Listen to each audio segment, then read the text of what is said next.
اقسم بالله الدوله المفروض تكرمني وتديني مرتب شهري. انا بقيت ثروه قوميه لاخواتنا العرب. قبلت طلب في كومباوند زي الرحايه ابو جردينيا والحتت النظيفه اللي بيكنسوا الشوارع بتاعتها كل شويه دي. اول ما دخلت من العماره لقيت واحد بيفتح الباب بتاعه، تقريبا كان خارج من الشقه وراح مشوار. ايه ده ايه ده ايه ده، انتظر انتظر، إيه في حاجه حضرتك؟ لقيته مره واحد راح فاتح الباب بتاعه وراح راجع بداره، يا ثومه يا ثومه يا ثومه تعالى شوف مين معايا الباب بره. لا حول ولا قوه الا بالله. لقيته راح بيسلم عليا وراح ماسك ايديا. لو قلت لك ان انا نازل من بلدي عشان 3 حاجات وانت من ضمن ال3 حاجات ديت هتكذبني. قلت له والله العظيم ما هكدبك، انا كده كده بصدق اي حد. بعديها بدقيقتين لقيت لك بنته طلعت، البنت قعدت تتنطط دقه دقه دقه دقه طلع من فنشاتي. يا لهوي على كميه العسل، انا مش قادر اقول لك. انا نسيت الطلب اصلا، انا نسيت انا كنت طالع العماره دي ليه، من كتر ما انا عايز اقف اتكلم معاهم واهزر معاهم. لقيت لك الراجل ابوها بقى حته سكره، اقسم بالله حته سكره. لقيت لك ابوها بيعمل ازاي، انا نازل هنا مصر يا دقه اودي بنتي حديقه الحيوان واخلص اوراق ونحضر حفله بتاعت شخص فنان عندكم هنا مشهور، ممكن لو سمعتك الاغنيه بتاعته تبقى عارفه. قلت له سمعني كده.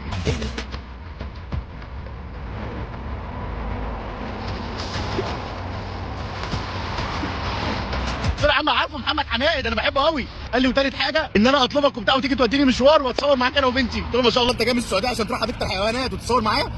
مش عايز تصور مع سيد قشطه؟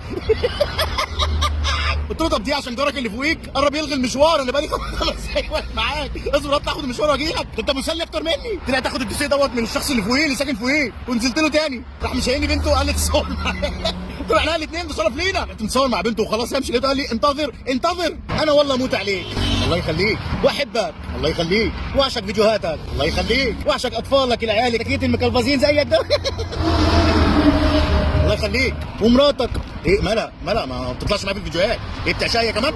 اعشق اسلوبها وصوتها العالي معاك في الفيديوهات، تعشق اسلوبها وصوتها العالي. انا عايز اقول لك اغلبيه الجيران اللي عندنا سابوا الشقه وراحوا سكنوا بعيد عشان مش قادر اقول لك الصداع. لحظه واحده يا اخي بالله عليك، اديك حاجه تبعتها للاطفال حبايبي اللي هم عيالك، بس خش علينا بالدولارات، غاب 5 دقايق وطلع لي بالبتاعتين دول. ايه ده؟ الراجل اداني شجر ليمون، ايه ده؟ خرشوفه لقيته بيديني البتاعتين دول، احلف لكم بالله والله العظيم انا ما اعرف ايه دول، فما رضيتش اتكلم عشان ما يقولش عليا عبيط، كفايه ان هو متاكد من فيديوهاتي. فخدتهم وعديت على بتاع الفاكهه اللي هو في جسر السويس، قلت له بعد اذنك هو ايه ده؟ انت بيقول لي ده اناناس. يا عم انت تضحك عليا، اناناس ايه؟ يا ترى ده ايه؟ ويا ترى بيتطبخ ولا بيتاكل؟ بيتاكل كده؟ دي مشكله العالم يا جدعان، يا ريت كنت كملت تعليم، الواحد لو متعلم هيعرف ايه دوت. بس شكلها غاليه، ده لسه من بتاعتها. قلت له تسلم والله ربنا يخليك، منور مصر بلدك الثانيه، وانا اذا كان عليا والله العظيم انا بعشق السعوديه. فوق حسنك يا ليمون احلف في دمع العيون. اقسم بالله وانا مروح انا اللي شاغل تفكيري اقول للعيال ايه، وانا ربنا مديني عيله عندها حب استطلاع في كل حاجه، لو سالتني ايه ده يا بابا ارد على بنتي اقول لها ايه؟ ده بطيخ امريكاني يا بنت الهبله، انت فاكره ابوك قليل في الدوله؟ ده عنده نص مليون متابع، ومن النهارده بعد كده هتلاقيني كل يوم داخل بفاكهه غريبه. الفاكهه الاجنبيه اللي اعرفها في حياتي هي الكيوي البتاع الصغيره ديت والجبنه الفلامنك. الواحد يعرف برضه شويه حاجات انجليزي كده من ايام الدراسه.